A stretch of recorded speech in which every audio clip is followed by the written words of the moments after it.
ادي الجبهه اللي رايحين عليها، عماد سليمان موصيهم على دي. اوه اتاخر واعتمد وضرب الجزاء. انا بقول الصراحه صح، قولوا لي ليه، قولوا لي ليه. وانذار لعبد الله فاروق. واحد يقول لي ليه؟ الكوره ما فيهاش اي حاجه. عبد الله فاروق اعتمد على الكابتن احمد عبد المنعم ما هو يطلع، لا ده طلع ولا ده راح، وبالتالي راح واخد الراجل كده. هنشوفه واخده ايه.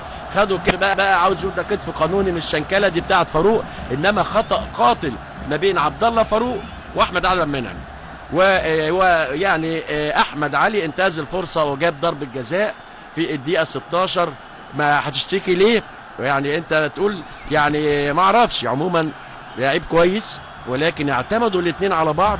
وادي ايهاب اهو، ايهاب جلال المدير الكوره مع عماد سليمان مع جابر، يعني مع خضر مع الدهراوي، وضربه جزاء للنادي الاسماعيلي من خطا مشترك ما بين احمد عادل وعبد الله فاروق، واجتهاد من احمد علي السنتر فيرو بتاع النادي الاسماعيلي.